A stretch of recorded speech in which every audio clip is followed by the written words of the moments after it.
Hi, this is Kyle, and welcome to How Real Estate Changed My Life podcast.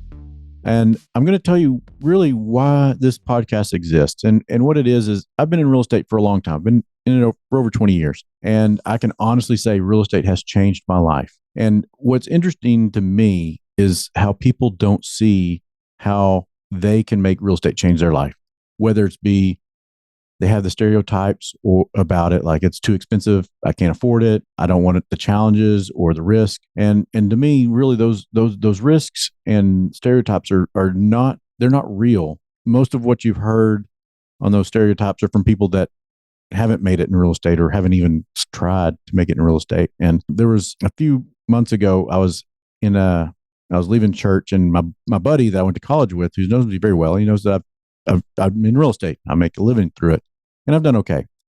And he was leaving church, and he was like, "Oh, you need to listen to this podcast." I'm like, "Okay." And he's like, "Podcast? It's about millionaires and how people became millionaires." He has a really good job, and he's done very well. But it was an interesting podcast to him, and I was like, "I'd like to listen to it." He's like, "You know what's interesting is like he figured it out, and it was a significant portion of the people that are being interviewed about how they became millionaires from owning real estate." And so what I found fascinating is he gave a lot of authority to that podcast. And I guess it reaffirmed that real estate was a good thing because now he's buying real estate. But he's been seeing me do this for all these years. And he saw me not make money for a while, like, because it took me a little while to really figure out the equation and make it work really well. So I thought that was very fascinating. So I'm like, you know what? I need to do a podcast so it adds authority and validity out there for people. And I want to do away with a lot of the myths that people have in real estate. And a lot of those are, like I said earlier, it's takes a lot of money to get in. It didn't take me much. I didn't have much. And the other thing is like tenants and toilets and trash, and you're going to have to deal with that. And every once in a while you may. If you manage your rental properties yourself, you may. It's not near as bad as people think it is. We manage at this time about 1,000 houses throughout Texas, most of them in North Texas. And we don't have a lot of trash in these units when they move out. We're doing a really good job selecting the tenants that go in. We're very strict on that. And we maintain the properties while they're in them. And so when they're moving out, they're usually in pretty good condition. Not always, but that's what you are prepared for. So that's really why this podcast came in to my mind, that I needed to put this out there is we really needed to explain that real estate's not what you see on TV. It's not the flashy, going to make millions of dollars next week and empty promises. And that's not what we want people to understand here. I'm going to bring in a lot of my friends that have, they're not going to say, "Oh, I've made tons of money," but they're not successful. They're not going to be on this podcast.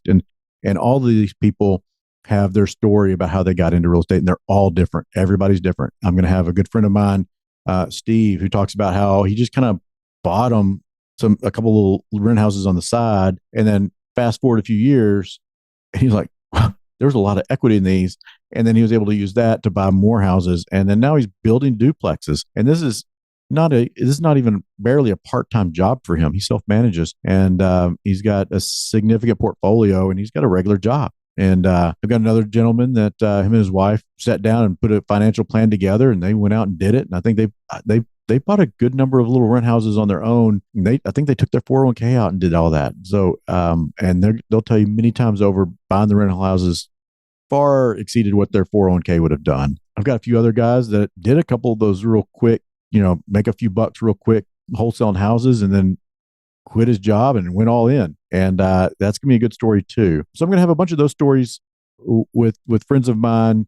I don't know how many episodes at first, but it'll be at least a half a dozen, maybe 10.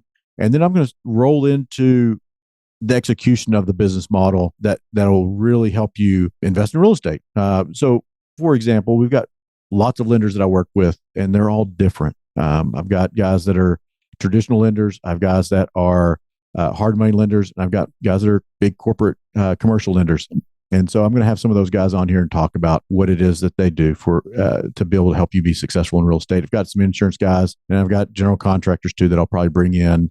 They'll talk about maybe what to look for, the bombs that are in a house that you want to stay away from, or the things to look for opportunities. So listen to a lot of the episodes. We're going to drop, I think, 5 or 6 at one time. So there'll be several of them to listen to right now.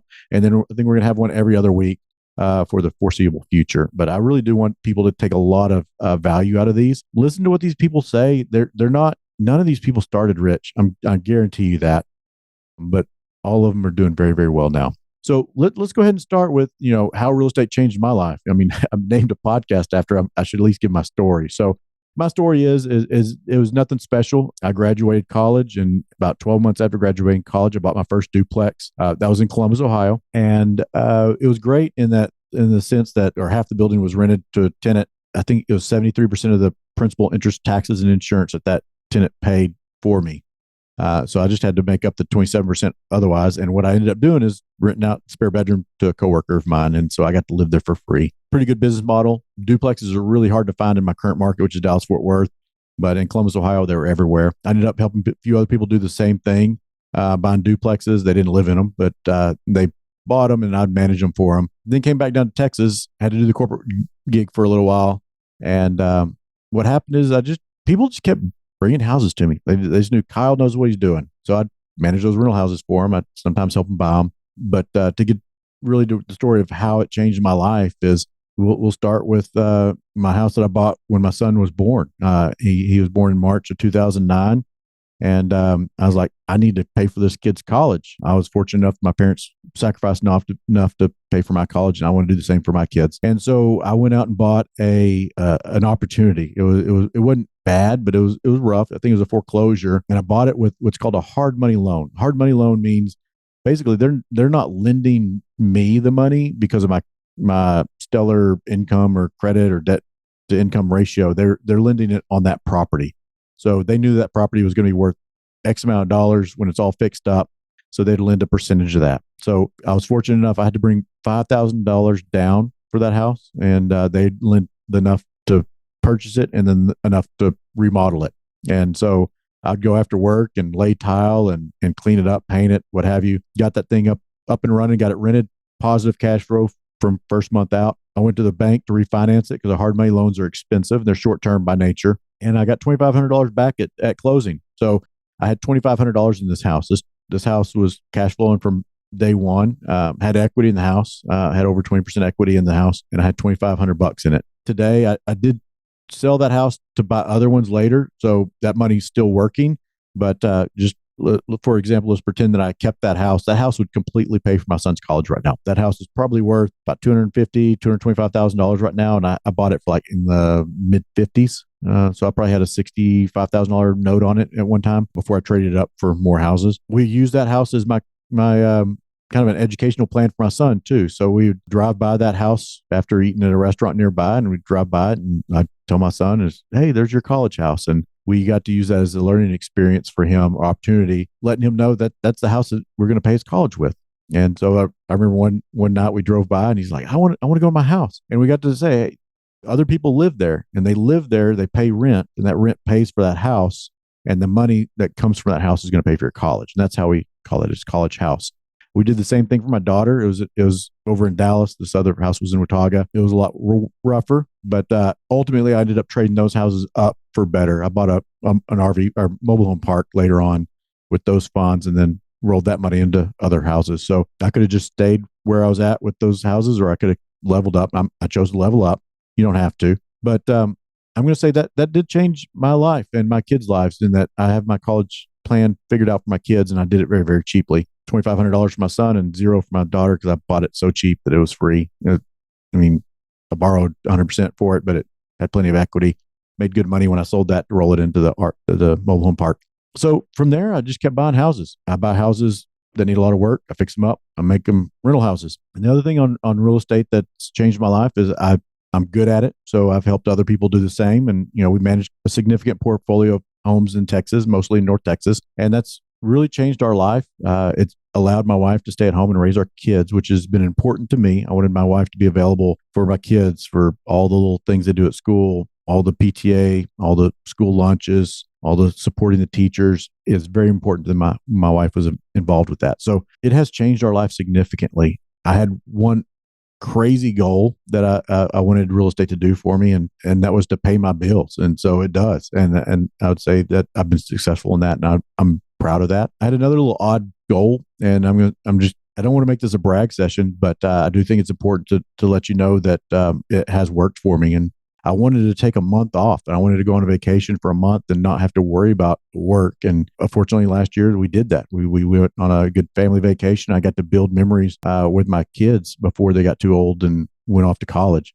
So it was important to us to build those memories with our kids, and real estate's been able to provide that opportunity for us. And you're probably going to hear about that in a few of these episodes coming up, because I know all these gentlemen well that I've interviewed so far, and all of them have great stories about how real estate's helped their family have better opportunities. So I do want you to listen to these. I've got quite a few coming down the pipe. I think I might have mentioned it already, but we got about half dozen of them already in the can that are going to pop out at the same time. And then we're going to put one out hopefully every other week for the foreseeable future. And then we're going to talk about how to actually execute the business model, because it's going to be fine and dandy if you listen to all these people talk about how they did it and what they've done.